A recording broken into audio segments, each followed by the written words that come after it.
नमस्कार मित्रांनो, आज आम्ही आलोय दिव्यागरला फिरायला। कोकणची माणसं साधी भोळी, काळजात त्यांच्या भरली शहाळी। गावात एंट्री केल्या गेल्या भरपूर अशी नारळाची झाडं आम्हाला इथे दिसली। तर चला आता आपण आलोय आपल्या होमस्टे मध्ये। तर या ठिकाणी आम्ही आलो होतो साई सदन या होमस्टे मध्ये। त्यांच्या बागेमध्ये फिरताना मला एक काळा ससा सापडला। पांढरे ससे तर आजपर्यंत बरेचदा पाहिले होते, काळा ससा मी पहिल्यांदाच पाहत होतो। तर आता आपण जाऊयात बीचवर। बीचकडे जाणाऱ्या रोडवर तुम्हाला भरपूर अशी नारळाची झाडं दिसतील। दुष्काळी भागात बालपण गेल्यामुळे माझ्या बायकोने पहिल्यांदा समुद्र पाहिला होता, त्यामुळे तिला काय करावं आणि काय नाही असं झालं। समुद्राच्या पाण्यात भात लावणी कशी करावी या विषयावर मी PhD करत असल्यामुळे पायी चालून पाण्यात भात लावणीसाठी खड्डे पाडून घेतले। बायको धनुर्विद्या शिकलेली असल्यामुळे तिने डायरेक्ट सूर्यालाच बाण मारला।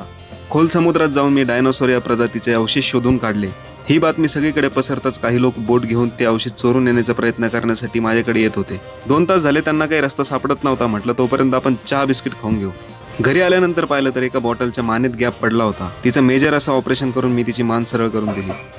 सगळे झोपल्यानंतर रात्री 2 वाजता मी मासेमारी करायला गेलो आणि एवढे सारे मासे मी पकडून आणले। नंतर आम्ही गेलो जेवायला। जेवण यायला उशीर लागत असल्यामुळे मी कांद्याचा 7 थराचा पिरॅमिड तयार केला आणि तोपर्यंत माझ्या नावावर एक वर्ल्ड रेकॉर्ड मी बनवून घेतला। एवढं सगळं करून आम्ही निघालो आमच्या घरी वापस। व्हिडिओ आवडला असेल तर फॉलो नक्की करा।